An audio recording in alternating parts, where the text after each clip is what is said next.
Dr. Kavita Sir, Professor and Head, Department of Infectious Diseases at Kasturba Medical College, Manipal, and Chair of Tropical Medicine Subcommittee of Clinical Infectious Disease Society, India. I'm pleased to welcome all of you to this symposium. We at Tropical Medicine Subcommittee of Clinical Infectious Disease Society have been conducting various CMEs to commemorate World Health Days, especially to provide training and education and to improve the knowledge of physicians treating tropical infections such as World Malaria Day, World Neglected Tropical Disease Day, and we have had panel discussions on acute febrile illness in the recent past. Today, we are commemorating World Tuberculosis Day, which is on March 24th. In this symposium, we are going to have 3 important talks by eminent experts in their respective fields on tuberculosis. The theme for World Tuberculosis Day is, yes, we can end TB. And during the symposium, I request all those of you who are not speaking to keep the microphones muted, and all the delegates can enter their questions in the chat box, and we will have questions at the end of each session. It's my great pleasure to introduce the chair for today's symposium, Dr. Camilla Rodriguez, who is a consultant microbiologist at PD Hinduja Hospital, Mumbai, and is also an esteemed member of our Tropical Medicine Subcommittee. She herself is a great, accomplished researcher and renowned microbiologist and researcher in the field of tuberculosis. And it's a great honor to request her to be the chair and take on the proceedings. Over to you, ma'am. Thank you, Kavita. On the 24th of March, 1882, Robert Koch actually announced to the Berlin Physiological Society that yes, he had discovered the diagnostic agent of TB. And yet today, despite unprecedented rapid endorsements of several new tests by WHO globally, just 1 in 5 are diagnosed. Kavita, just mute everybody, you know, otherwise yeah, I think you can, as the administrator, mute everybody. Otherwise it gets the speaker. So, can you mute? Yeah, mute I'm everybody. also doing it. I'm also doing it.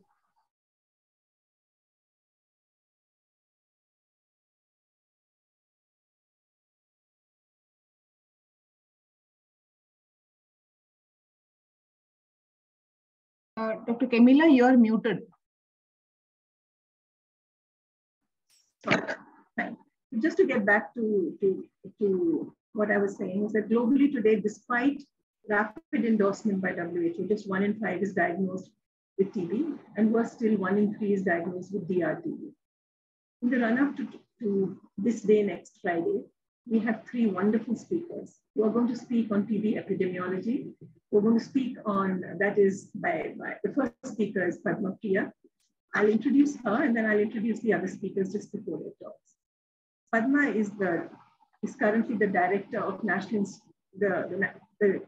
basically the premier institute in India, the NIRT, which is the National Institute of Research in Tuberculosis, Chennai. And she's got major achievements of being a PI on several international collaborative projects on TB drugs and new regimes.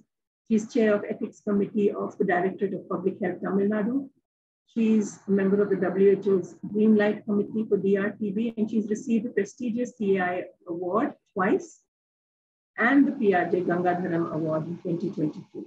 She has 120 publications, and friends, you're going to hear Padma speak on epidemiology of TB. She has a flight to catch, so she's just in the hotel room waiting to pick up her bags and get to Delhi airport. Friends, Dr. Padma. Thank you, ma'am. Thank you, Dr. Camilla, and thank you, Dr. Kavita. Can you see my slides? Not yet, Padma. Okay, I've shared my slides. Yeah, it's like this. Yeah, now we're ready. And thank you once again, Dr. Camilla, for recommending me to this particular talk. I hope Dr. Kavita would not have to make this World TB Day talks after 2030 at least. We just hope we don't have this TB Day commemoration at all. So having said that, I'll quickly go through the epidemiology of TB in the country.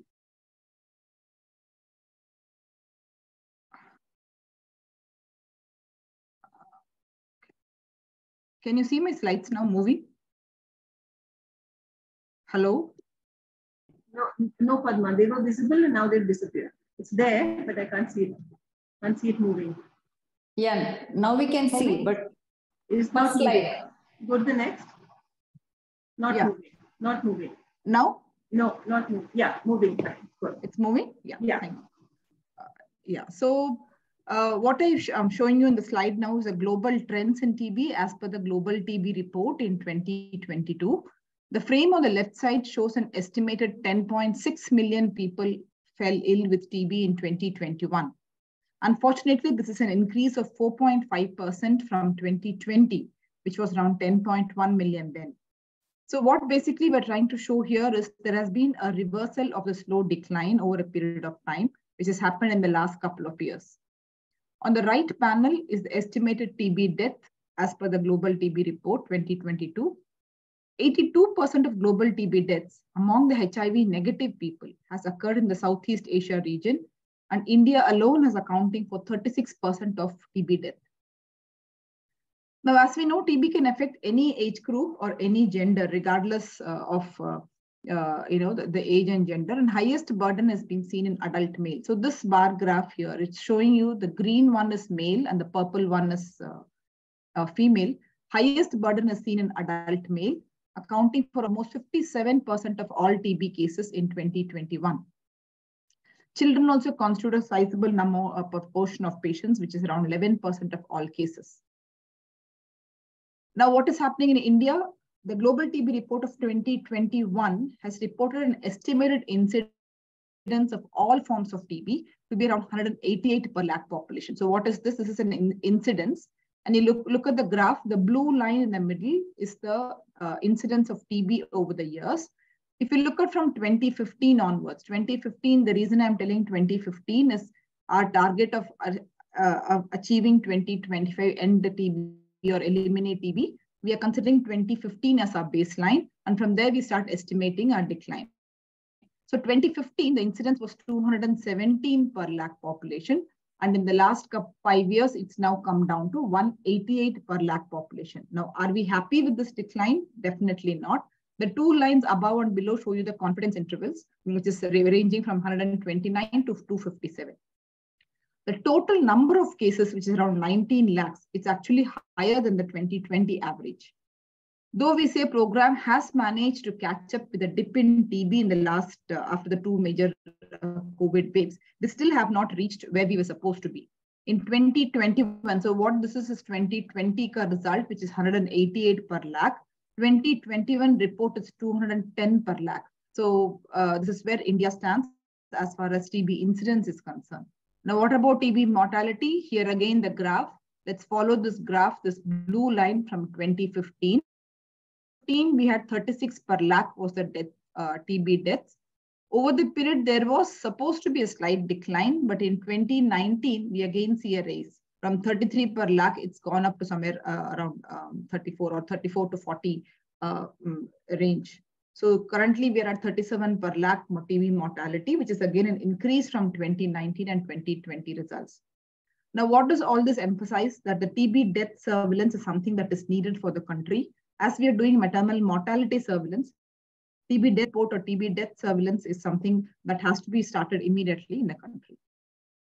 Now, very briefly, what we have here is the symptoms and signs of TB: cough and fever of more than 14 days and weight loss, blood in the sputum, loss of appetite and breathlessness are the common symptoms. But if you are a vulnerable group or if you are a high-risk population, by high-risk population, I mean somebody exposed to a TB case, household contact of a TB patient, close contact, this 14 days time duration doesn't matter. So then we go by cough of any duration, fever of any duration, weight loss, appetite loss. They would be suspected as presumptive TB and start investigating for TB. Year along, the TB investigation has always depended on smear microscopy, which is supposed to be more reliable diagnostic tool, easy to read, doesn't require a lot of infrastructure, inexpensive. That's been the the textbook teaching for smear microscopy, various tests available. But now, including the National TB program, is moving towards molecular diagnostics. Molecular diagnostics, we have gone on to Gene Expert Ultra, and you have our own TrueNat Make in India product, where we have duo missions. You can do even 4 samples at a time. So what is the advantage of these molecular diagnostics? They not only tell you these are TB or non-tuberculous mycobacteria, they also give you sensitivity pattern to the drugs that will be used for the management of TB. Now, Gene Expert Ultra is another newer tool, and I think Dr. Ruvald would go on to explain more on Expert Ultra. The only I would say is that would be a game changer for the country if we get to know the fluoroquinolone sensitivity upfront the moment we diagnose somebody with TB.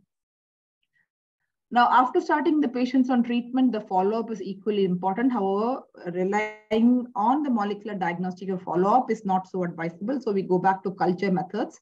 We do have our LJ cultures, the gold standard LJ culture, which does take longer duration. And we also now have liquid culture where you get the results within 2 months. Other than pulmonary TB, you also have to know about extrapulmonary TB, which includes the most common extrapulmonary TB in the country would be TB lymph nodes, pleural effusions, and mediastinal adenopathies, which can be diagnosed by other modalities, including chest X-ray, CT scan, and FNACs.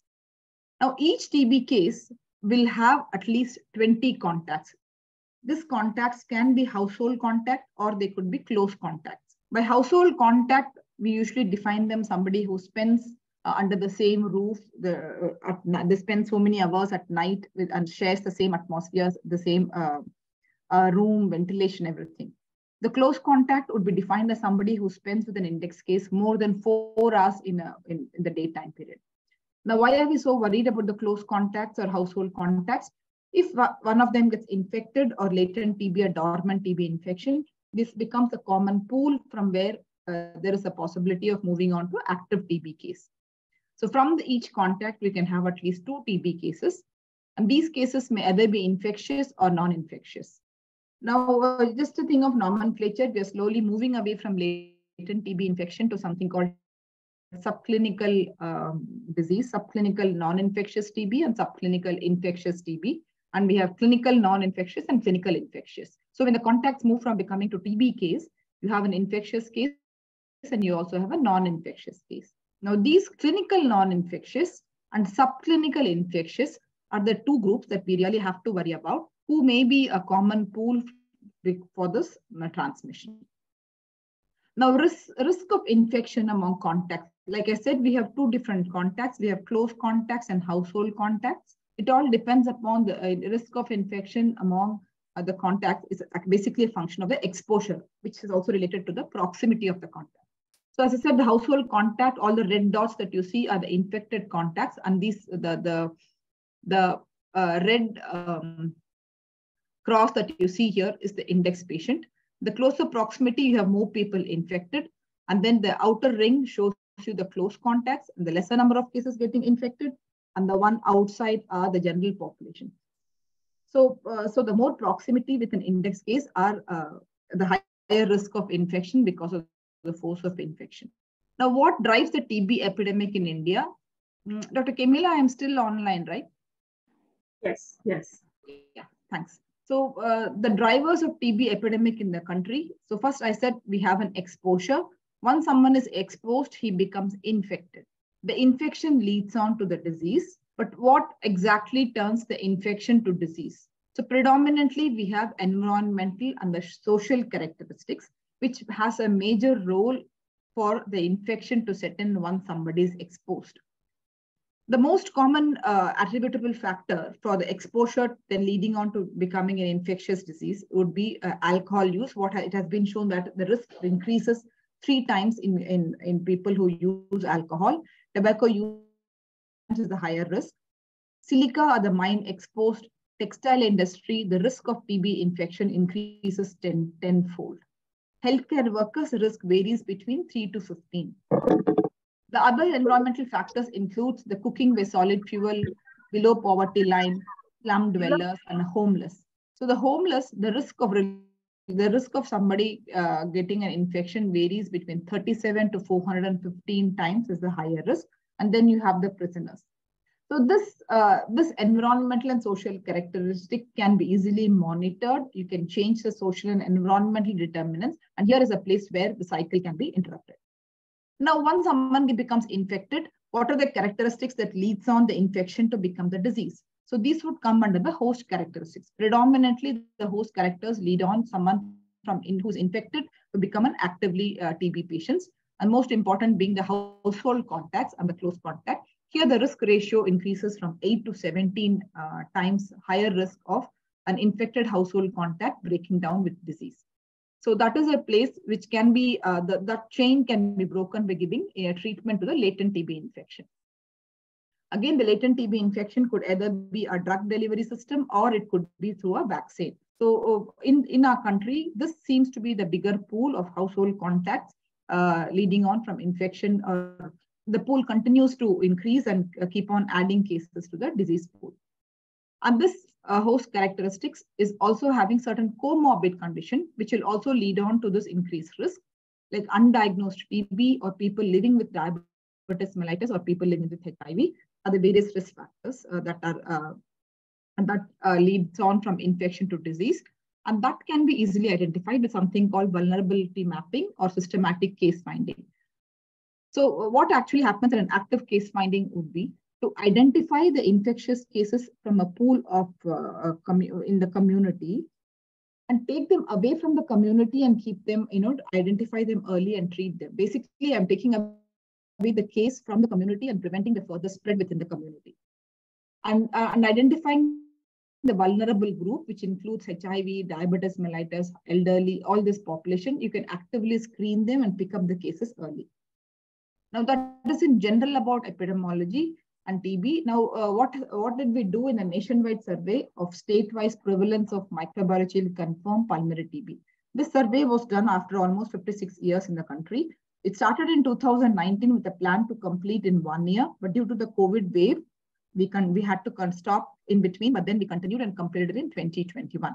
This was a mammoth task with multiple partners involved, from Central TB Division to the Government of India to WHO.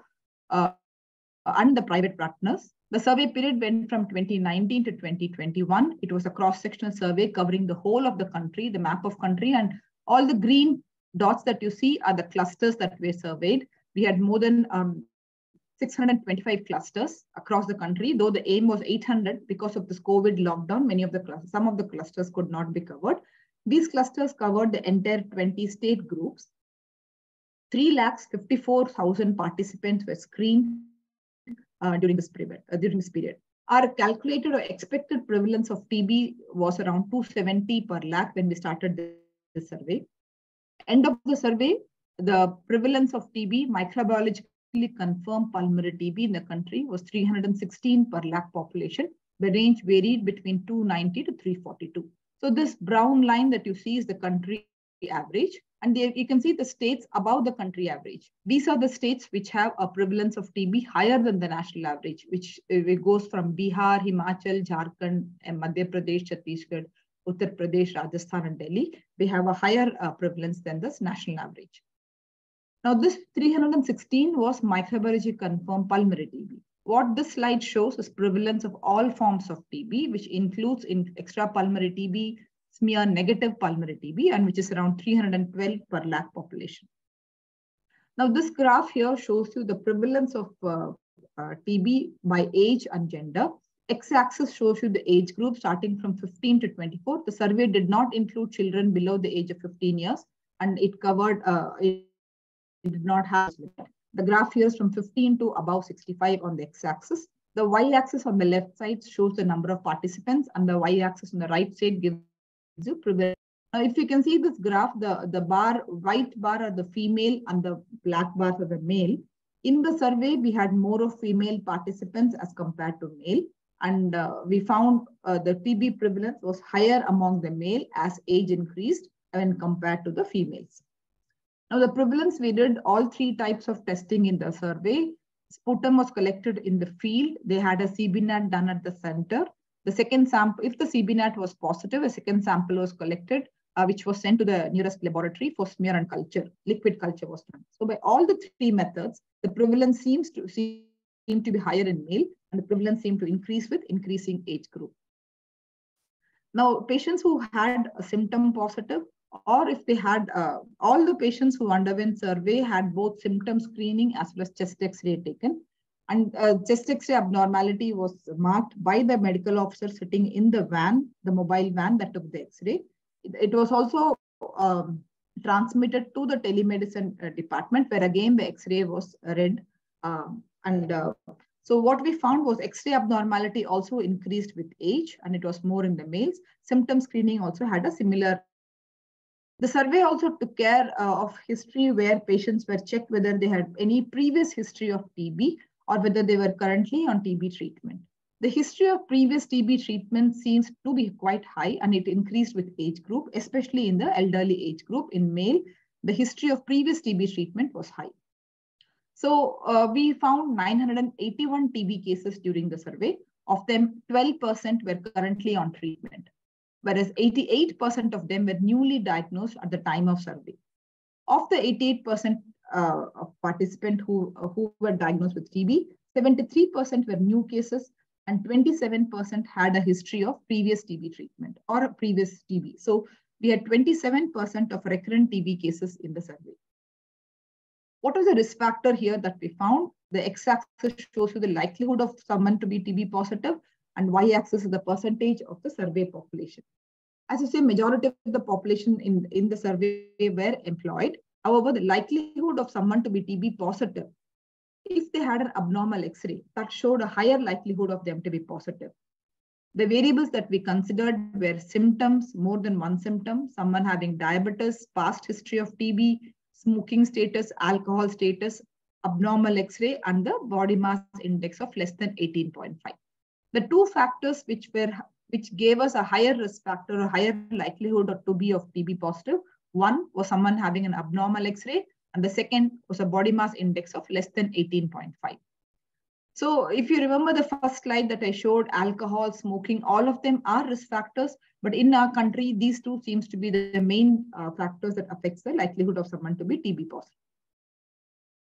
Now, this table here shows the prevalence of TB as found by the survey and what is getting notified in the program. So notification is what, it's a passive case finder. Health center get diagnosed, and then that is getting entered in a database called NICSHARE. If you look at the notification rate for year 2021 was 105 per lakh population. But when we actively went and surveyed patients, so the survey had door-to-door people went, they asked them for symptom, and they were asked to come to a common spot for an X-ray. So we did two technology, both symptom and X-ray. So when active screening, we found 300 patients per lakh population, and while passive notification, it gives you 105. So this prevalence of notification, prevalence to notification ratio in the country is around 2.8. And this is reflected across the state. It's not one particular state, but across the state, we found this mismatch between what is actually found and what is getting notified to the program. The survey also looked at the health-seeking behavior of the general population. We found 64% of population did not even consult for the TB symptoms. Only 36% came down for consultation. One good thing is of those who consulted, there were equal number visiting a private facility as well as a government facility. Of the 64% who did not consult for TB, it was so unfortunate to find out that they all ignored the symptom. They did not think that cough or fever or even weight loss needed to be consulted. Only when they had blood in the sputum, they felt the urgency and they approached. So 69% ignored the symptoms, 18% did not recognize this as an illness, and a small proportion of patients self-treated themselves. That was about TB disease. The survey also did a prevalence of TB infection to see this pool of infected individuals. 55 clusters were done, 31 in one state, because Gujarat went ahead and owned up to doing this cluster IGRA testing for latent TB infection. 24 happened in other states, and we found 32% of latent TB infection among people above the age of 15 years. Are we finding a change in TB burden in the country? The earlier survey, if you look at the second row, the earlier survey in the country was done in 2006, 2012. This was not a single survey, multiple smaller surveys done in this part of the country. We had few in South India, and there was one in the north, one in the middle. So all of them were pooled together. This is a pooled prevalence of subnational surveys done between 2006 and 2012. That gave a prevalence of 350 per lakh population in pulmonary TB and 300 all forms of TB. The current survey of 2019-2021 gives you an all forms of TB of 312 per lakh population. So in the last couple in the years, we don't see much change in the prevalence of TB in the country. But when you compare, where does India stand in comparison to Nepal, South Africa, and China? South Africa has a prevalence of 737 per lakh population, and this survey result is from 17 to 19. To conclude, like prevalence of microbiologically confirmed TB in India is around 316 per lakh, and the survey had individuals above 15 years of age. It did not include pediatric population or adolescents. The prevalence associated with past history of TB treatment, older age group, malnourished are the major three factors attributing to the disease. Diabetic, smoker, and alcohol follows them. COVID did impact the community level chest X-ray, and the national prevalence to notification ratio is around 2.8, which has to be corrected soon. The highest prevalence was noticed in Chhattisgarh state and the lowest seen in Gujarat. And the prevalence of TB infection is around 30%. Majority of the chest symptomatic in the community ignored their symptoms and did not think they had to consult. So that is in brief about the epidemiology of TB in the country. Just to complete this talk, now we have fixed dose combination of drugs available in the program, and these are adjustable to the body weight so that it becomes fewer number of tablets for the patients to swallow. And it also helps in increasing the compliance. We also now have algorithm to rule out TB if you are considering treatment for TB prevention in the latently infected individuals. It has become part of the program now. When an index case is started on TB treatment, the household contacts are screened for LTBI, and then they're put on TB prevention treatment. We are also looking at TB search mode now as another preventive tool, including BCG revaccination and recombinant BCG. That's my last slide. All the districts now are moving towards TB-free India. And here the baseline for us in comparison is 2015. If the districts and state are able to show a reduction in the TB incidence from the 2015 incidence rate, they can compete in this thing, where a monetary as well as non-monetary awards are given as a tool to encourage the districts to work towards TB-free India. Someone who shows a 20% reduction gets a bronze, 40% reduction gets a silver, and 60% reduction goes on to get a gold, moving to certify them as towards TB-free India. And this award is given out every year on March 24th. And currently, we are in the process of finalizing it for the districts which have applied for the TB-free India. Thank you. Thank you, Padma, for that really nice talk that hopefully all of us will imbibe it. There are 4 questions. One is, can AFB smear positive and CV negative happen? If so, why? And someone has rightly said NTM can cause such a report.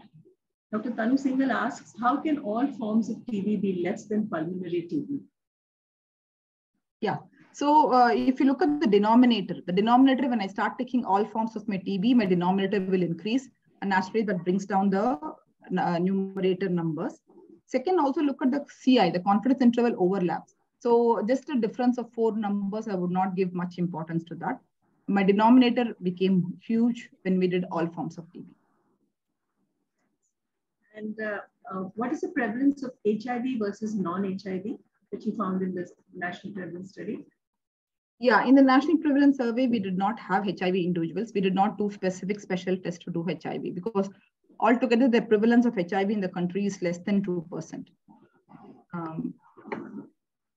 And how about INH resistance situation in India and its detection? Yeah, so I don't know whether it's fortunately or unfortunately, the INH resistance has not changed much over the years. The trend of H resistant remains almost same. 18% in previously treated and 11 to 12% in the newly diagnosed across the country in various populations. And have you seen a prevalence in the MDR being decreasing? Okay, the answer is no. The prevalence of MDR we are not seeing decreasing. Unfortunately, we are seeing the number slightly go up, but again, it remains at the same newly diagnosed MDR as well as MDR in the recurrent TB cases. But unfortunate thing is, as we increase the testing techniques, we are seeing more and more resistance of the newer drugs. Altogether, the MDR definition has not changed. MDR definition still remains the same. Similarly, the prevalence of MDR also same. But the newer drugs, since we have newer testing available now, the newer drugs, the repurposed drugs, we are seeing more resistance of those drugs. And what Dr. Ketan asked, what percentage of survey TB was asymptomatic in this door-to-door survey? Yes. So we did have quite a number of patients where the symptoms, they did not have symptom, but we were able to pick up abnormalities in the X-ray as well as the sputum came out to be positive. And that ranged from 6 to 8% across the country, which again varied depending on the age group also. We have just 1 minute more because we're going out of time, but I'll just take one more question. What is the current prevalence of XDR and pre-XDR in India?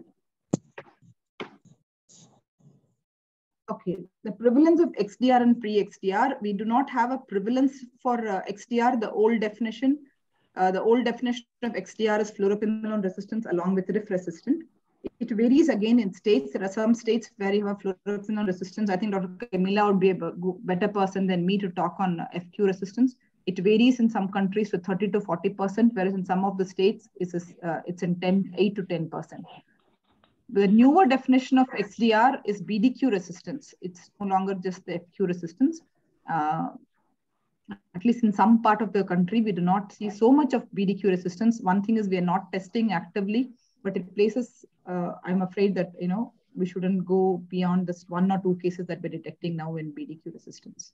I know this is like rapid fire, but what is the estimated percentage of missing cases, diagnosed, undiagnosed, or unreported? So that is what the prevalence to notification ratio talks about. It is a 50%. So you saw that, right? 300 and odd is the prevalence rate, and the notification is only 105. So yeah, there is a 2 times gap between notified cases and the cases prevalent in the social community. I'm sorry, we just have to wind up here. Can I just, sorry, Camilla. Yeah, sure. Go ahead. Go ahead. I was just wanting to ask one question to Padma. Hi, Padma, you had. How are you, ma'am? I'm fine. Thank you so much. A very nice talk. You in your national survey, you have said that you had 27% recurrent cases detected. Were there relapses or reinfections? Was that done? Yeah, we are doing it. We have the sample stored and we are doing it. And yes, many of the cases are new infections. They're actually relapses, new infections. Reinfections. Yeah. Reinfections. Okay. Thank you. Thank you. Thank you so much, Padma. We leave you to catch your flight. And we go on to the next Thank speaker. you, ma'am. Thank you, everybody. Thanks, Padma. Excellent talk.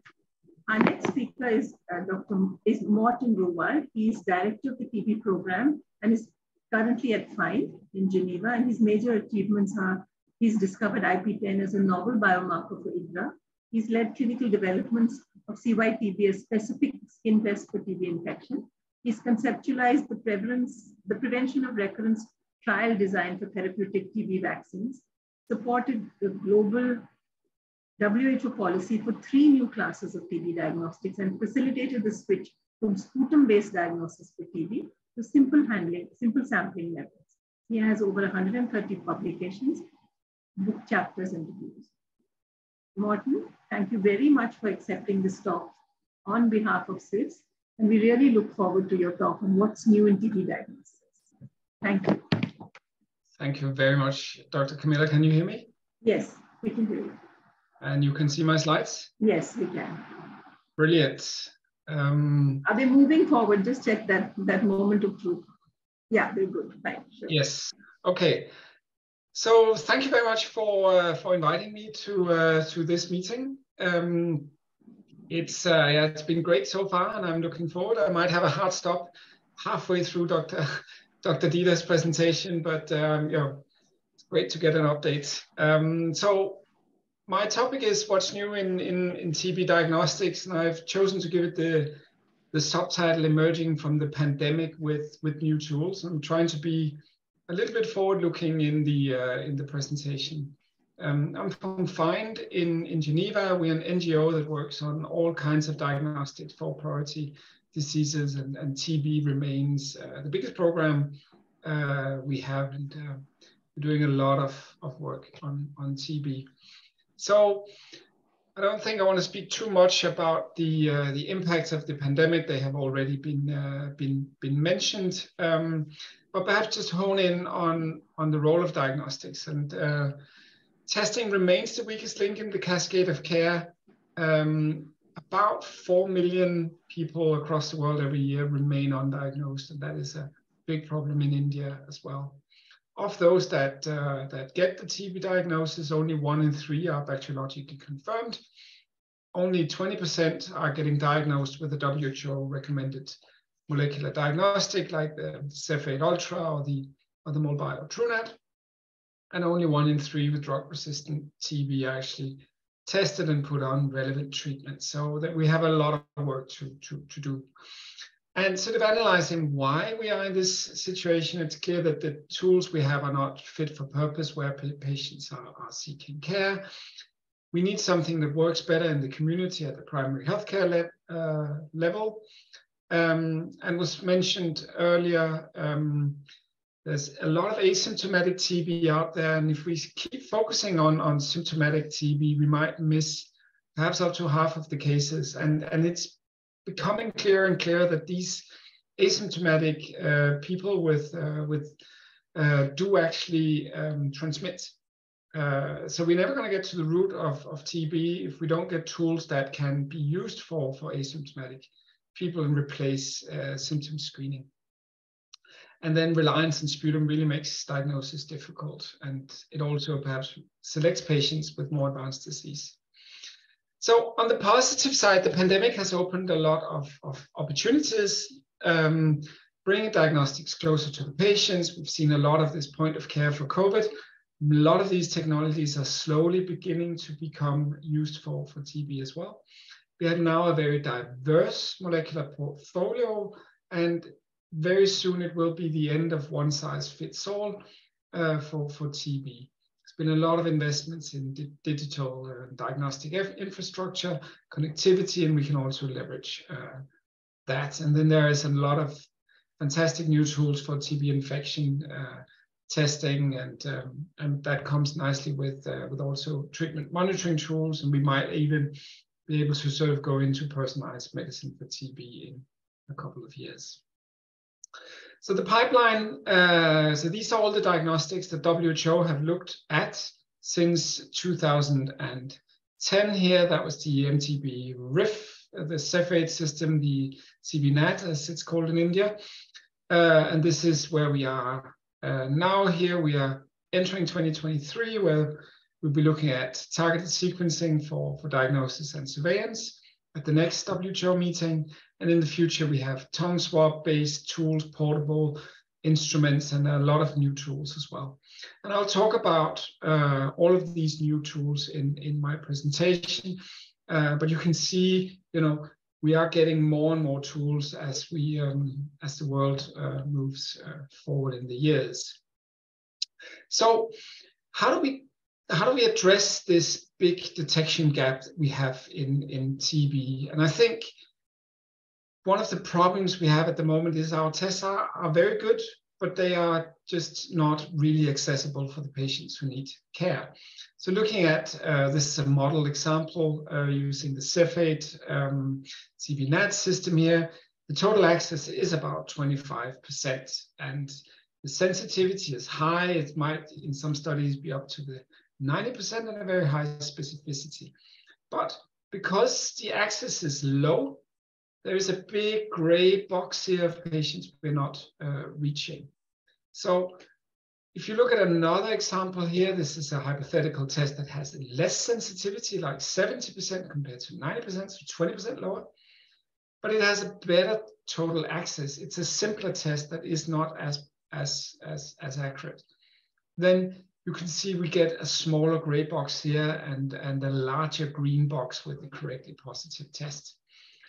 And when you start sort of to model these things out, and this is a study we're doing at the moment when we're updating the WHO TPPs.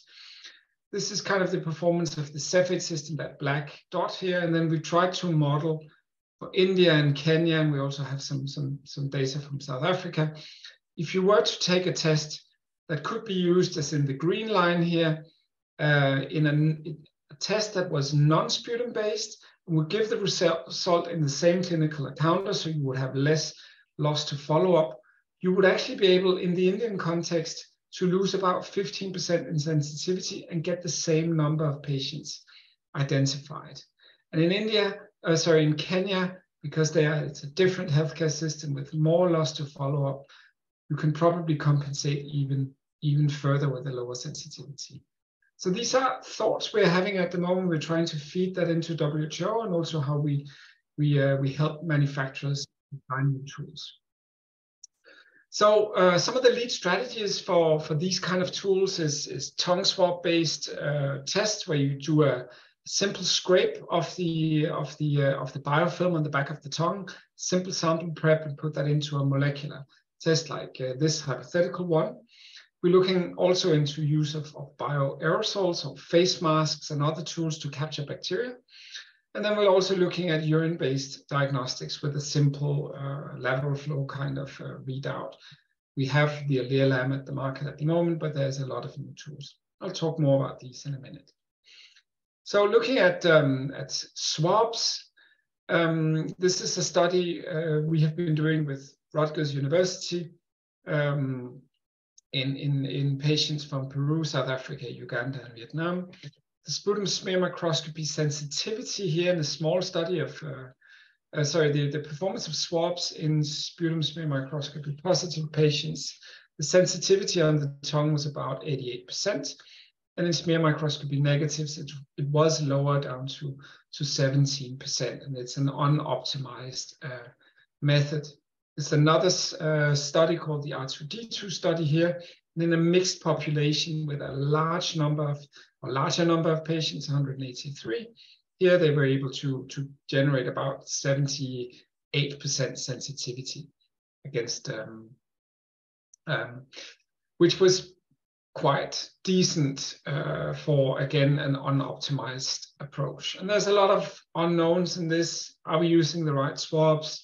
How should we do the sample preparation? What's the optimal back-end assay? Should it be a bio? Should it be ultra? Should it be something else? And what's the stability and what's the optimal transport media? Can we dry the swabs and do high throughput studies? But you see, with a tool like this, you can get rid of all the sputum sampling that is really complicating detection of TB. There's another study on tongue swabs where they went in South Africa, went into the households of TB patients, and then they started swapping contacts on the tongue, and then they ran them on Gene Experts with a little battery pack here. And we don't have a good reference standard in this ongoing study here, but you can see the agreement between individual sputum samples and a swab was incredibly high when you take the swab and run it basically next to where the patients are. So this seems to be quite promising for the future. There's one manufacturer who's pursuing this approach. It's called Lumira DX, and it's the first-in-class test.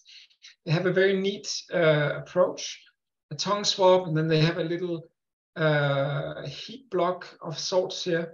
You put the swab in and you heat treat it for about 5 minutes. And then you take 25 microliters and put on a little plastic chip here, slide it into the instrument, and you run a very, very fast PCR machine. So this, if they can get this to work, it's a portable PCR machine that could give you results from sample to result with about 20 minutes. Doesn't give you any drug resistance, but it really opens up a new avenue for TB testing. And we're following this space quite actively, and following about 150 manufacturers, of which 27 of these are what we call true point-of-care instruments. And of these, 16 are already on the market, 7 are in late-stage development, and 4 are in early stage development. So it looks quite promising for several manufacturers getting into this space. And these are some of them who are working on TB. Switching gears a little bit now, I'll introduce the use of bioaerosols. And it's clear that TB, of course, spreads through the air when an infected patient coughs these aerosols out that then get deep into the lung of contacts. And there's various ways to capture bacteria. A company from Switzerland called Avelo are looking at. Please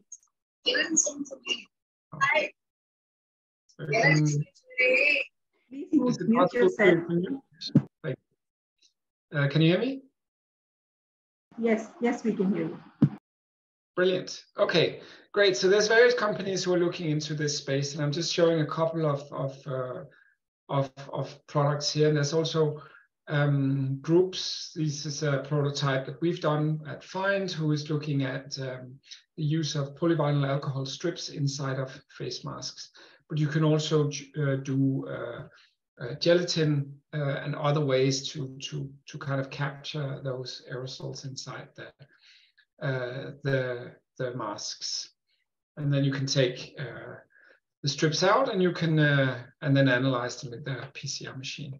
I'm just going to show you some data from a study here in South Africa, where they took patients, 24 patients, and followed them up for 24 hours during admission, and they took a face mask every 3 hours and a sputum sample every 3 hours, and they got a mask from everybody, but they only got 43 sputum samples, again illustrating that sputum is not an easy sample to take even in admitted patients.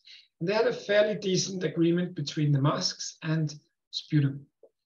Another use case for this technology is household contact tracing, or stratification of household contact tracing strategies. So here, a study in the Gambia, 46 TB patients that were split up into high or low aerosolizers.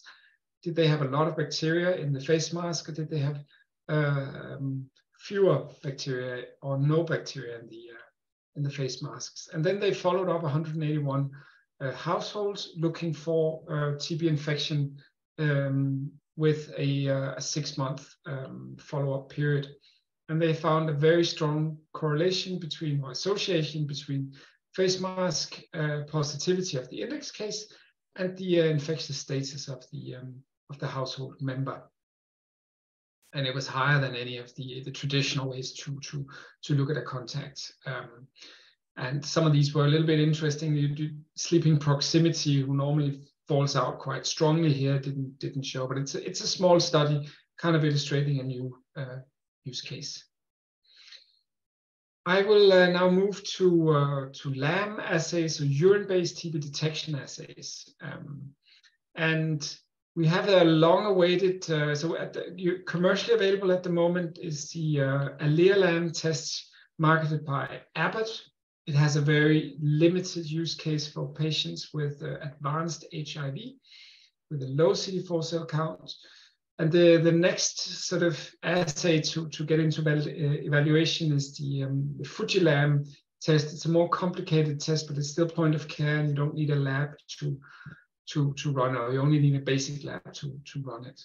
A lot of studies has been done on this, and this is a comparison of the ALEA-LAM, the old LAM, with the new test in people living with HIV with various CD4 cell counts. And the sensitivity is low, quite low here for the ALEA-LAM, and about twice that for the Fujilam at a comparable specificity.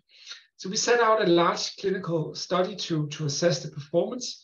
So about 1,700 participants were enrolled in 7 countries across the world. And we found the sensitivity of the Fujilam was about twice that of the ALEA-LAM, but quite depressing numbers on the specificity. And we then started to investigate what was wrong with this test.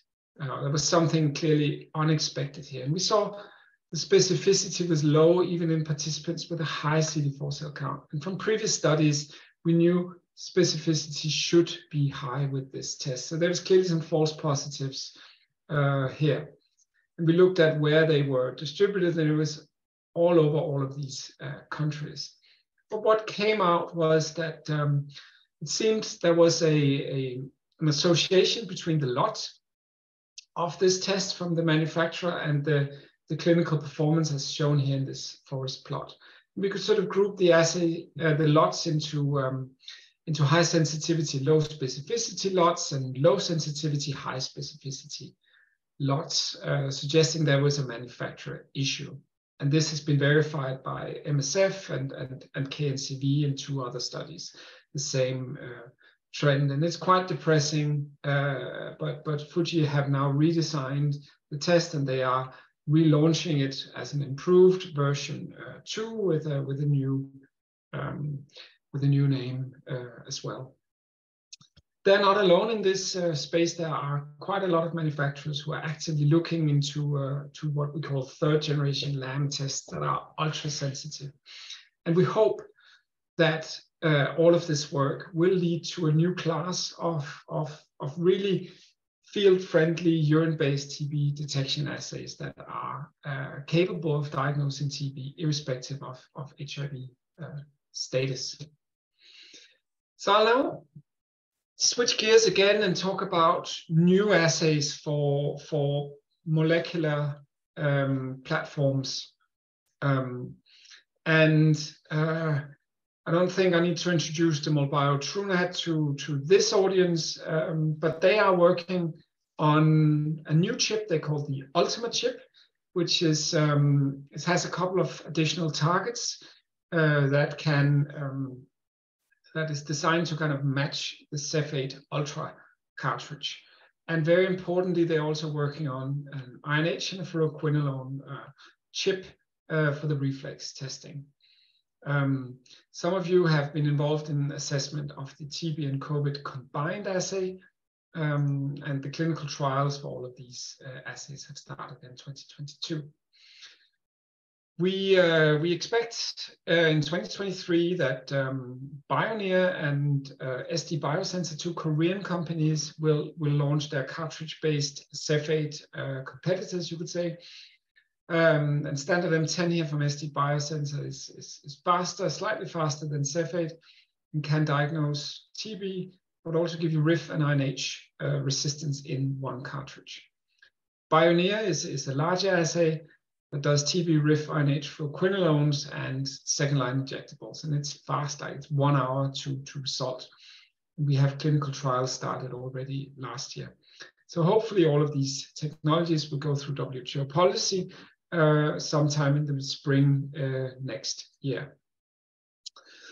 I'd also like to highlight the Expert XDR cartridge from Cepheid, and the first studies are now coming out. So the Cepheid XDR cartridge does INH resistance, fluoroquinolones, and second-line injectables, and it's designed as sort of a reflex test if you are positive with the normal Cepheid Ultra cartridge. And we have a nice study here from 2 sites in South Africa, where they looked at sputum samples from 763 participants that were processed by Expert Ultra and reflex with the XDR cartridge. And they had a nice reflex test rate here of 86% that were processed within 4 hours, suggesting that it is a viable workflow. And they had good association between whole genome sequencing and the targets in the cartridge. But what was very important here was between these 2 sites, one was a site that would normally give you your resistance testing within about 5.4 days. That was reduced to 18 hours. And the other site, more peripheral site here, was standard of care was almost 24 days, and that was reduced to 31 hours, suggesting that this assay implemented in the workflow really will give you a much faster drug-resistant testing, and then you can put people on the relevant regimens. Very important assay until we get something that's fully integrated and faster. Also want to now talk about the more large systems for TB detection. So there's these centralized assays, Abbott, Hain, BD, Roche, and Pioneer. These do TB detection, RIF, and INH on the same platform, but they can also do a lot of other tests. And it's worth to note that Cepheid have dominated the world of TB detection and MolBio in some regions. But in South Africa now, the Roche and BD won the tender for the public system, and it's going to be really interesting to see these big high throughput instruments implemented in South Africa. And there's a lot to learn from this, and this can get us out of the many short supply chain issues that have been with the existing tests. I know there's a lot of information in this, and it's not getting better with this pretty busy slide. But I think it's also very important to highlight that the targeted sequencing is here, and it will be reviewed by WHO for really a fully comprehensive drug susceptibility testing. And one of the key data sets to be reviewed is the Seq-Treat data set. It's a large Unidate project that FIND has been working on with many different partners. So this project comprises a clinical trial where 750 patients have done targeted next-generation sequencing against drug susceptibility or phenotypic, and also whole genome sequencing. And that would be a large evidence base for WHO on 3 different workflows.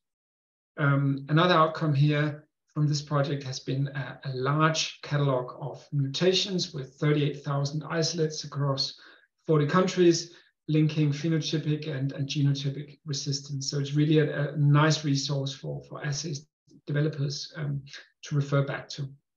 And another output will be a lot about technical and operational guidance to support adoption of these tests for surveillance and patient management. I'll rush through chest X-rays as well. I think this is also a really fast-moving space, and the Indian manufacturer QAI are really leading a lot of the work here. So here it's you can take a digital chest X-ray, run it through an AI algorithm, and it will give you an abnormality score that can help with automatic reading of this. So it can take chest X-rays to places where there are no radiologists, and it can also, you don't have to wake up the radiologist at 1 a.m. in the morning to get an interpretation of a chest X-ray. Back in 2017, there was one product. Now there is 17, and we did a recent assessment here in 2023, and there's like perhaps 22 products that are either commercially available or getting very close. We're following it on the AI for Health webpage, which we are co-hosting with the StopTB partnership.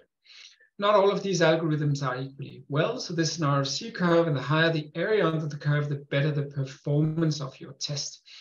This is the performance of humans, either experienced radiologists or field readers. And you can see some of these curves are actually higher than where the humans can perform. It's a study from Vietnam that really suggested some are good, but clearly some are definitely not good. And the challenge is now to make sure that we have a mechanism to help WHO do the right policy and the right algorithms, so countries can make the right procurement decisions. We've set up what we call the validation platform at FIND, and it's part of a collaboration. We have the WHO PQ. And the aim here is that manufacturers will upload their AI software on one of our servers, and we will then switch over to what we call the find mode, so the manufacturers cannot then access this part here. And here we have highly curated thousands and thousands of images that are representative of TB patients across the world with a proper reference standard. And there we can then do in silico clinical trials as new products become available, we can then feed that information very rapidly up to WHO, who can then make the decision, or the assessment and support procurement decisions from Global Fund, etc.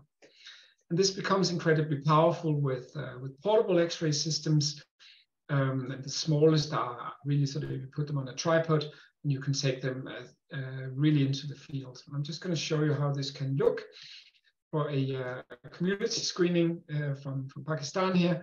This gentleman is then positioned here in front of the screen. The chest X-ray is done like that. Gets on the computer, you press a button, and it then gets on the other computer for interpretation within about a minute. This is a super fast moving field. There's a lot of image enhancement softwares that really can improve quality and make the assessments better. You can do both digital and analog images. Some of these are actually just allowing you to take a picture of your chest X-ray, and then the smartphone will then communicate with the algorithm and give you the reading. You have cloud-based PACS systems on a smartphone, so you don't need a big hospital system to manage your chest X-rays. And they're now aggressively expanding the use case, led by QAI. I think they are the most advanced at the moment. They claim 46 chest X-ray abnormalities, and also pushing for pediatric algorithms, malignancy risk scores for nodules, critical care packages, and also musculoskeletal packages for broken bones, etc. And for TB, it's relevant also progression monitoring packages that allows you to kind of follow chest X-rays over time for progression monitoring. And I'll switch finally here to talk about skin testing, because that is also a rapidly evolving space. WHO looked at skin test CTB from Serum Institute of India down in Pune, and the CTB skin CTST from China. And just highlighting what my lab and the Serum Institute of India are doing with the CTB skin test. So they have a whole environment around this, comprising a patch that you put on the skin, and then that allows you to guide where you should put in your inject the test. Then you take a photo with a smartphone, and then you come back to the same patient and take another smartphone picture 2 to 3 days later, and then that automatically reads the iteration size and locks it onto a surveillance system. So it's taking a 100-year-old technology and really into the future. So a nice piece of innovation coming from my lab. I think in the interest of time, I just wanted to say we really live in times of unprecedented opportunities for TB, and we really need to build on the momentum that has come through the COVID pandemic. The window will close, investments will disappear from this space, and we really need to show the way to broaden the use case beyond COVID for some of these technologies. There's a lot of new instrument sampling strategies that are showing promise. I've shown a lot of sort of early stuff that still can fail a lot. We need to really start thinking about access, the trade-off between accuracy and access. It's expected, and the impact we don't really know. With this, I'd like to say thank you for your attention. Thank you so much, Morten. That was amazing. In fact, I didn't even realize the time is up, but we have 2 questions. We have a couple of questions. We'll take 2 of them. What is your opinion on role of targeted NGS for resistant profiling? I think it's very important to protect the drugs, the new drugs. We have the BPAL regimen. We have 2 new drugs, 3 new drugs in that regimen, and the only way we actually can do proper diagnosis is with sequencing at the moment. So I think there is a big role to play for sequencing here. There's a lot of implementation questions. There's a lot of cost questions that we need operational research to address. I don't have the answers. I like a data-driven discussion on this, but they are here now. And in May, Morten will know. Once WHO meets in May, we'll know. We will know. Well, hopefully. Yes. And any point of care for targeted resistance detection for repurposed drugs? She's asking point of care. Yeah, no, not yet. We hope to be able to do drug resistance testing from tongue swabs, but this is really, we're pushing really to the lower limit of detection with some of these assays. And we hope to get there, but not sure if it's technically feasible.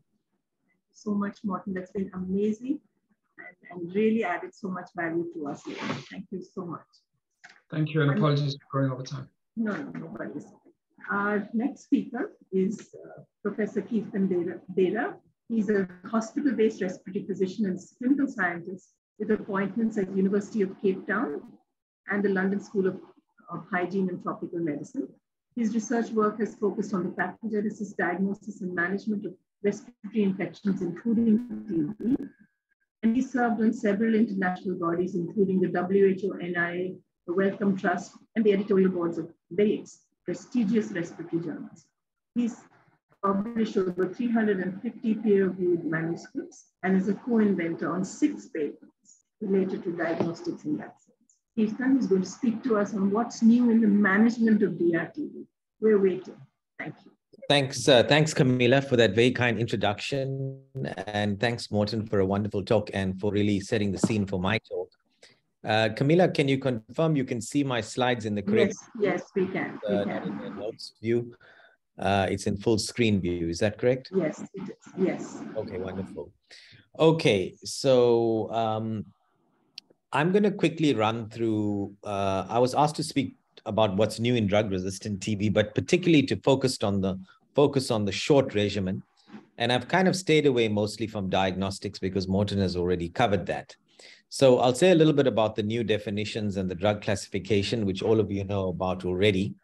And then I will take you through the new MDR TB regimens and give you a little bit of a flavor of the history of how these regimens developed and changed over the last 5 years. It's really been a golden era for TB, including MDR TB. And it's quite amazing how many trials have sort of have emerged and how the landscape has changed and is still rapidly changing. I'll say a little bit about the new short 4-month TB regimen, and then another study that just came out very recently, some of you may have heard of it, called Truncate TB, which introduces a 2-month regimen, or potentially sets the scene for an introduction of a 2-month regimen for drug-sensitive TB using bedaquiline and linezolid. Now, that's not drug-resistant TB, but there's obvious implications. And I'll say a little bit about targeted genome sequencing, and Morten already said introduced that topic very nicely.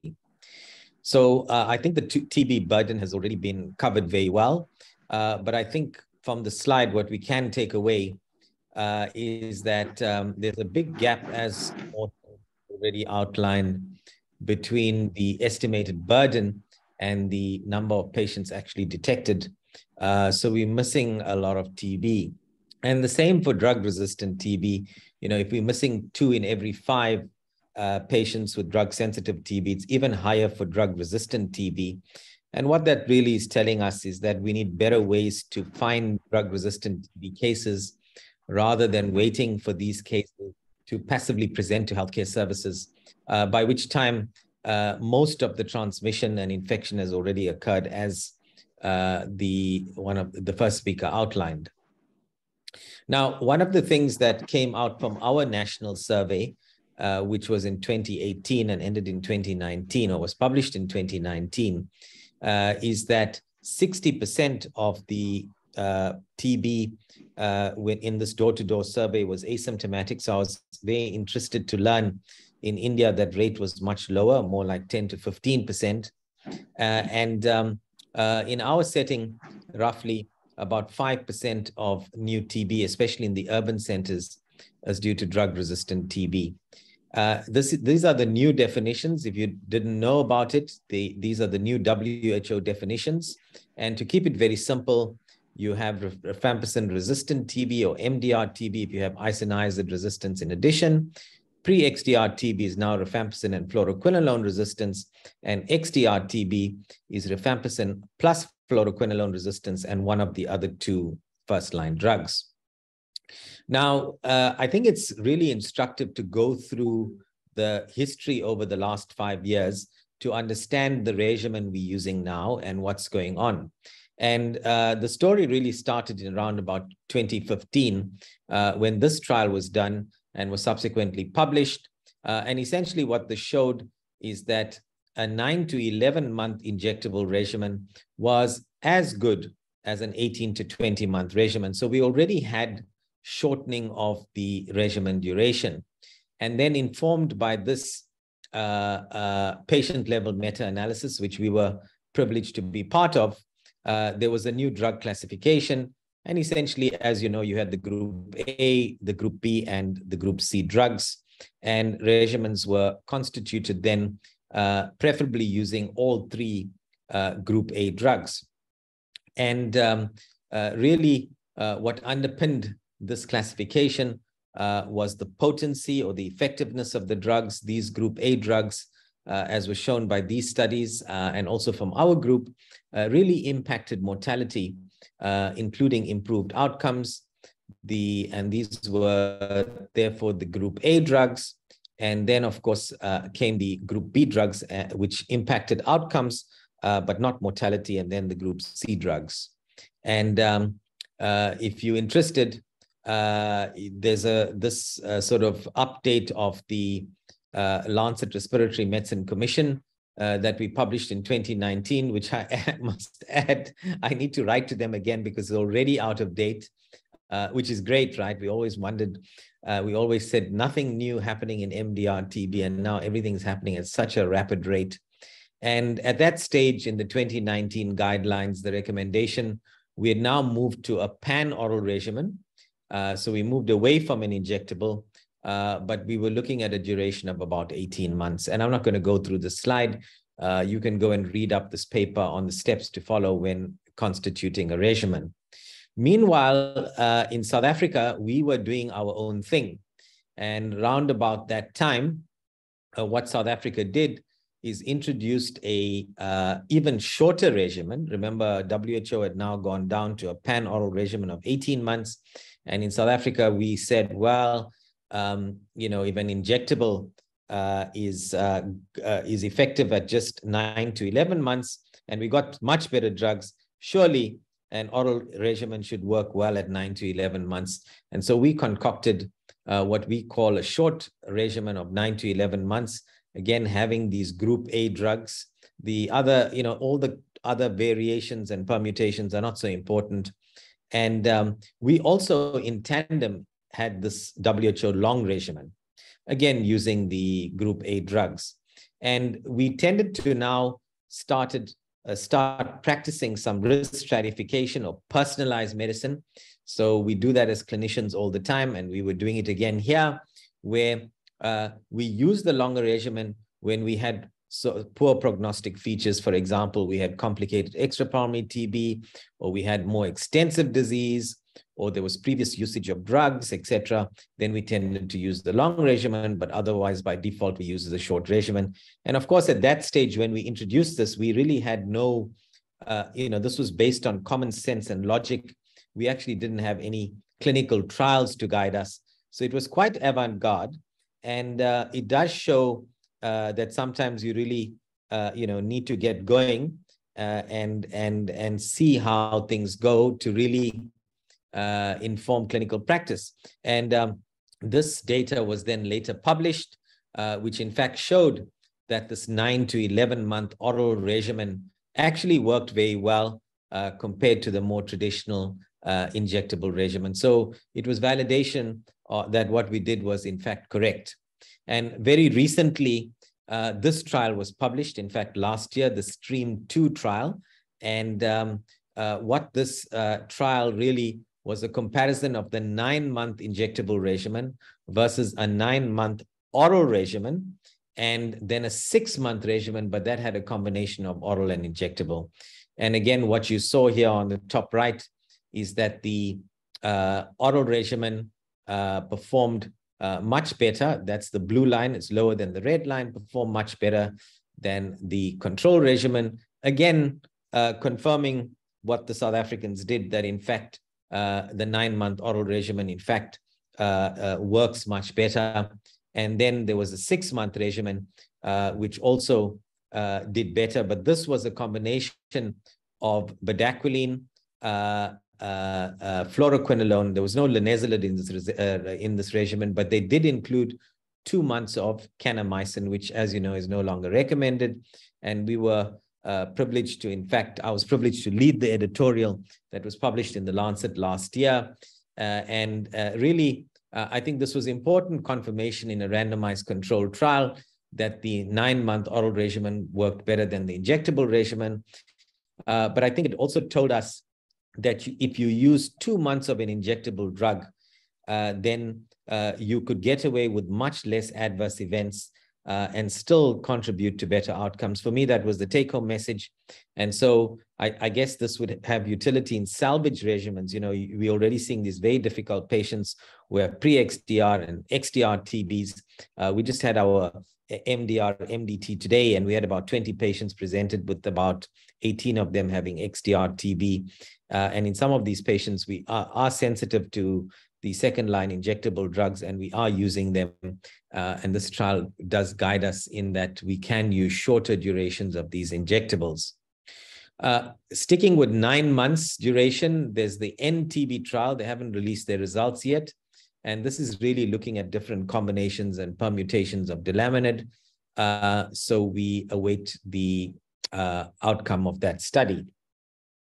Now, I just included this slide. And this, in fact, is listed in this Lancet Respiratory Medicine Commission update.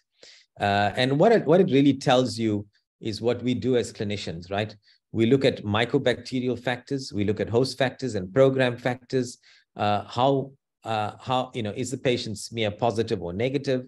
Are they HIV co-infected? What's the weight? And what's the adherence like? What's the pill burden like? Adverse events and so forth. And then we make a calculated guess about somebody doing well and not doing so well. So it's really a crude form of personalized medicine. And I think this is quite important to bear in mind. And I've just listed these factors for you for the sake of completion. So taking the story forward, we had gotten down to these 9-month pan-oral regimens now.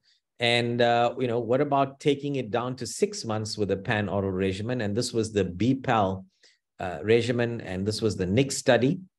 And although it had no control group, what they showed that they could achieve favorable outcome in 90% of individuals that had XDR TB or treatment intolerant MDR TB. And since there was no control group, we actually assisted with registration of this regimen with the FDA and the EMA. And this is a XDR comparator population from South Africa. To cut the long story short, it was a comparison of 2 different groups, not in one study, but nevertheless gave you some idea and confirmed sort of the efficacy of this regimen when you did use a control group. We also published this trial called the NEXT study. It was a 6-month pan-oral regimen. And this was published in the Blue Journal last year. And unfortunately, we had to terminate this trial early because bedaquiline was introduced in South Africa. So we only managed to randomize 111 patients. So unfortunately, we had to stop the trial at this stage. And the regimen we used was, as usual, the 3 group A drugs. We used a FOT drug, which was pyrazinamide, because about 50 or 60% of our patients are still sensitive to pyrazinamide. And then we introduced some pharmacogenomics. In South Africa, we used the Hain assay, the line probe assay, and that could tell us whether we should use ethionamide or high-dose INH or taururzidone, depending on whether there were either 1 or 2 mutations. And I'm not going to go through the results of this. You can read this paper. It's freely accessible. But we found, of course, that the pan-oral 6-month regimen had more than twice better outcomes, as you can see in these graphs, in both HIV-infected and uninfected patients. And so really established a very good, this was the first controlled trial to establish proof of concept that in fact you could use a pan-oral 6-month regimen compared to the injectable control and get substantially better outcomes. Having said that, even in the bedaquiline, linezolid, fluoroquinolone arm, there was still substantial toxicity. 36% of individuals had to discontinue at least one drug. So plenty of toxicity still, particularly from linezolid. And that brought us to the TB Practical study, which was recently published. And this used a 6-month pan-oral regimen as well. As you can see here, again, the backbone being the group A drugs, and in this case was also accompanied by pretomanid. So it was basically the 3 group A drugs plus pretomanid. And to cut the long story short, 89% cure rate compared to only 52% in the standard of care arm. It was a mixed standard of care arm, but largely injectable, but it was quite a muddy standard of care arm. Nevertheless, I mean, I think that even makes the results even more significant, because some of the standard of care patients had the South African pan-oral short regimen. So this number, in fact, would have been much lower, probably in the region or more of about 30%, which is what we really found in our study when we did it. And not to go through this slide in detail, but what you can see here is that they started off with 4 regimens. They stopped 2 regimens and only continued with BPAL.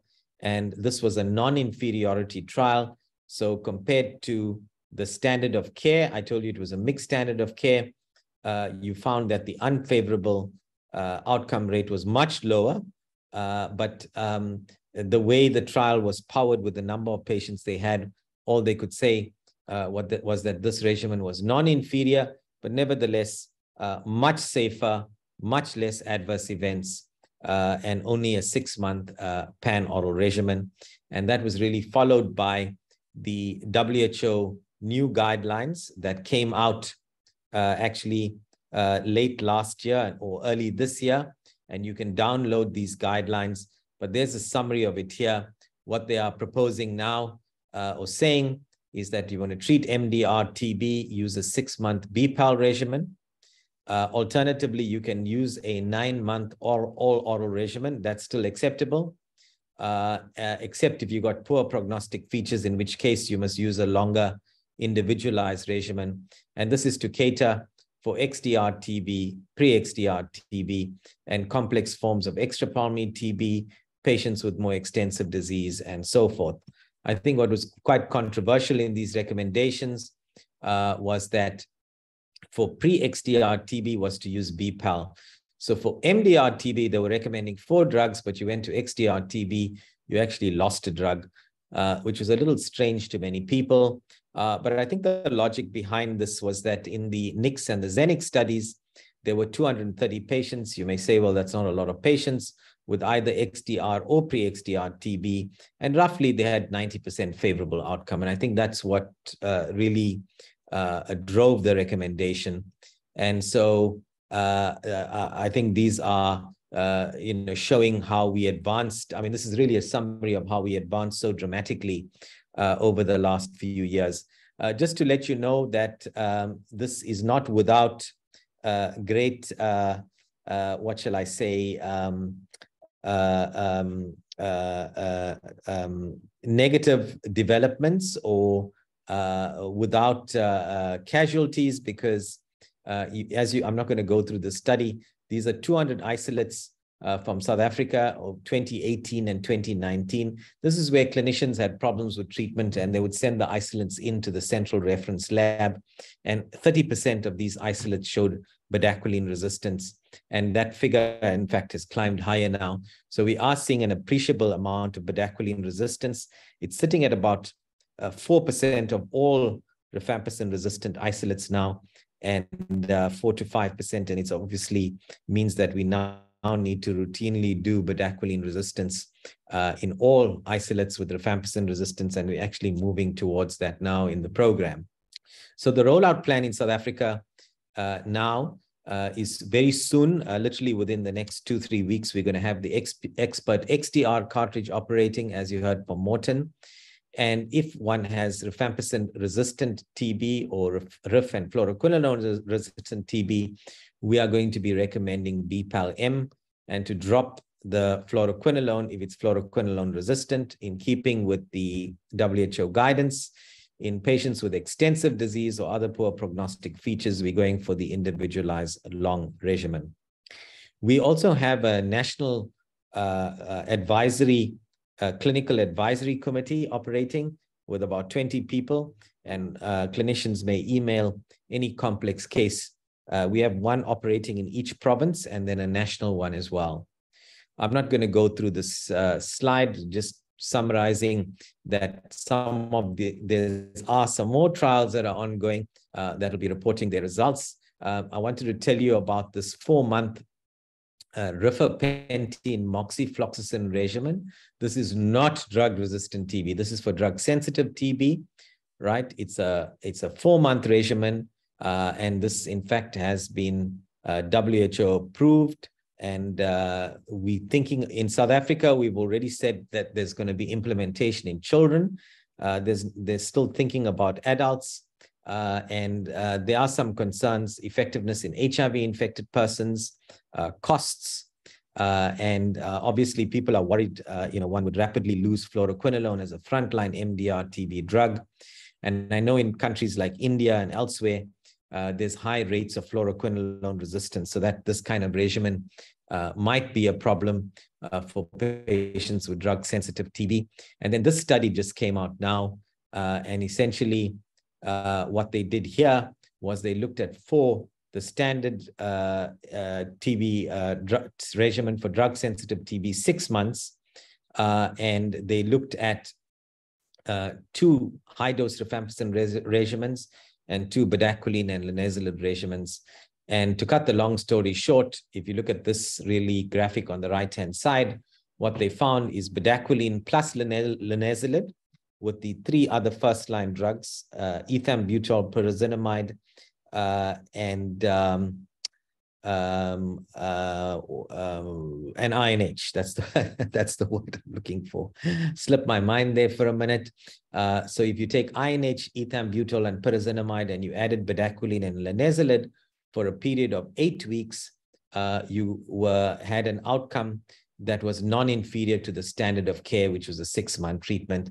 So this really takes us now down, obviously this will need to be validated in different settings and so forth, but I think it really takes us down to a 8-week regimen.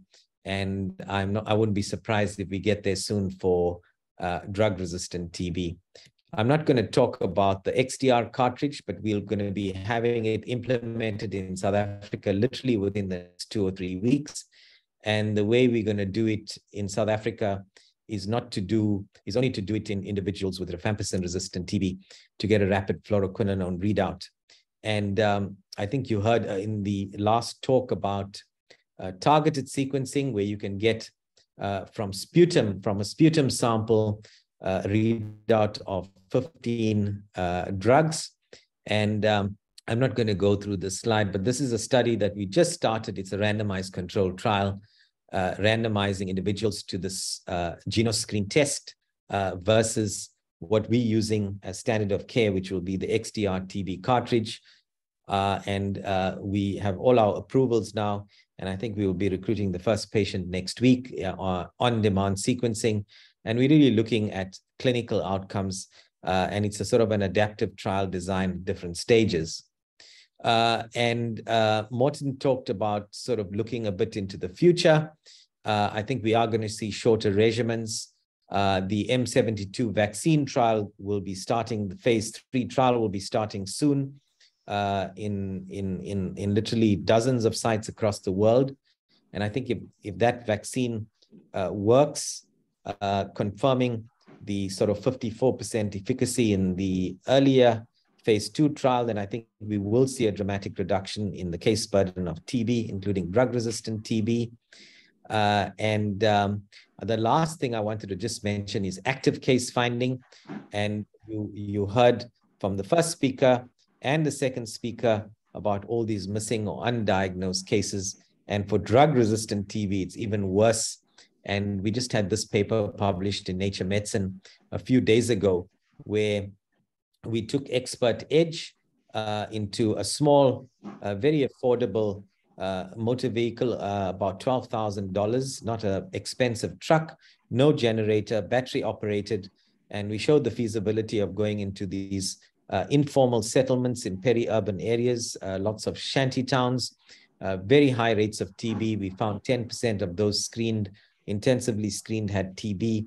But interestingly, expert only picked up 50% of the total culture positive TB. And so, I think we do need better tools. But the important thing and the punchline of the study was that this diagnostic picked up almost all the likely infectious cases, or so what some people call super spreaders. And these are the individuals really in the community that really transmit disease. So I think my time is up, and I'll stop there. I think I showed you very nicely that the older injectable regimens are now obsolete. We now gone to a 6-month 4-drug regimen, and I think it won't be long before we drop down further. There's obviously going to be challenges to adopting newer 4-month and even 2-month regimens for drug-sensitive TB. And I told you about these new diagnostics, as Morten did, in particular the XDR cartridge. And I think we're going to have to wait for clinical outcome data about these newer sequencing-based technologies.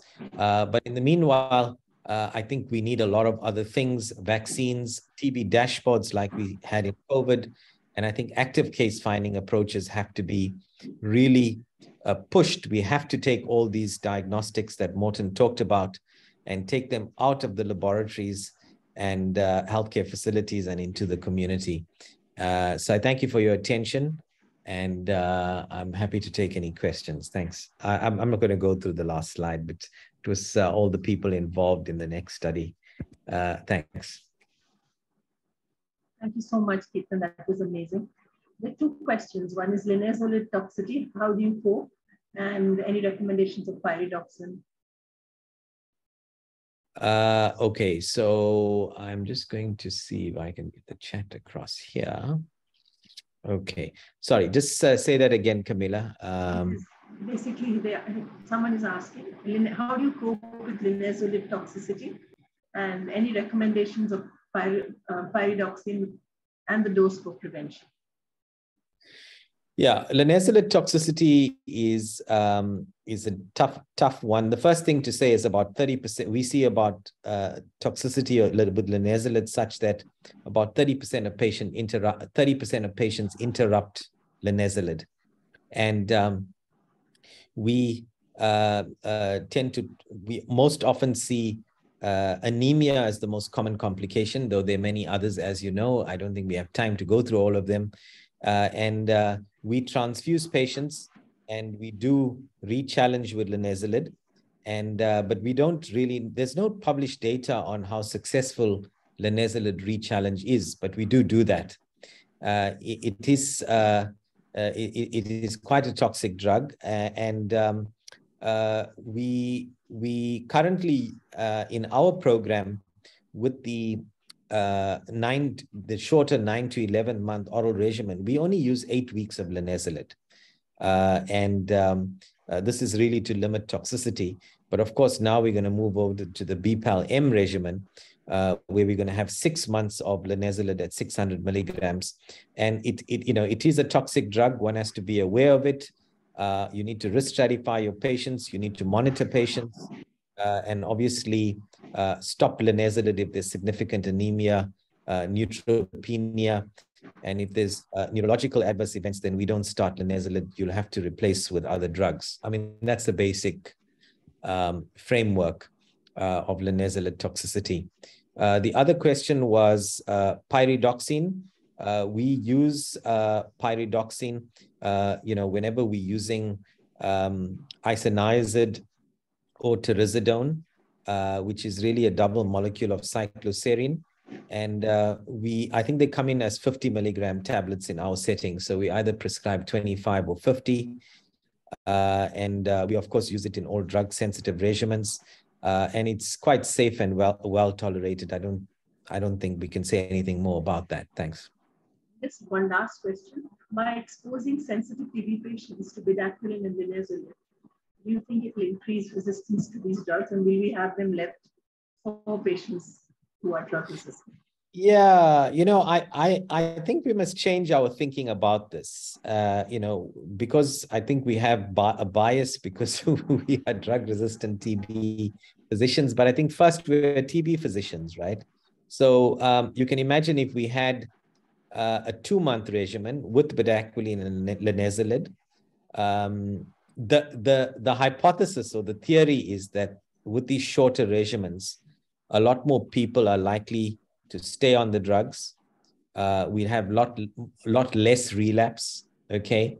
And that a lot more people would come into the treatment. That's the assumption. Whether that's going to actually be borne out, we don't know. But if that's the case, and we are able to reduce the overall burden of TB, obviously it's going to impact drug-resistant TB as well, right? We'll have less drug-resistant TB. But I do agree with you. We're going to have a lot more resistance, and then we're going to have to turn to other drugs to treat our patients. And I guess another thing to bear in mind is that, with treatment, we get the least bang for buck, right? By that time, all the transmission has occurred. Everyone in the household has been infected. And then we see finally there's a really symptomatic patient that's been through so many tiers of the healthcare system, so much of infection in the healthcare facilities. So we really now need to think more about prevention. And that's why I still think, the new diagnostics and active case finding and bringing in all these different diagnostics, that many of which are complementary, and including preventative IPT, preventative therapy, new vaccines, and biggest of all is reducing our poverty levels and working on reducing unemployment and increasing and helping SMEs to thrive. I mean, that's what's really gonna really give us the answer for TB, right? It's not gonna be one little thing. So I think we need to think a lot more broadly. And I think this moves the field forward. And, there are new drugs coming through the pipeline. And this is what we've been asking for, rapid evolution. And so, fasten your seatbelts, we're here. Thank you so much. Thank you, Padma. Thank you, Morten. And thank you, Kirtan, for outstanding talks. We've had a wonderful session. And I think Robert Koch would be pleased that TB is finally getting the attention it deserved decades ago. Thank you, friends. It's been a wonderful beginning of the week leading up to TB Day, and we wish you a good night and a good evening to Kirtan and Morten. Thank you. Thank you so much. Thanks for the invite. Kavita, do you want to just wind up and thank you? Yeah, thanks to all the speakers for the amazing talks. And it was such a good overview of what's happening in the field in terms of epidemiology, diagnostics, and for MDR tuberculosis. With all this, as Padma said, I hope we are able to end TB, which is in fact the theme of World TB Day by 2030. And thanks, Camilla, for picking up these excellent speakers and chairing this session. Thank you so much.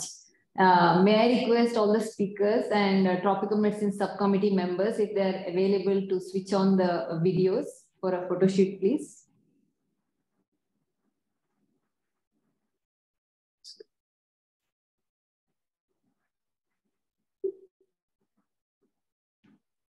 Tropical Medicine Subcommittee members.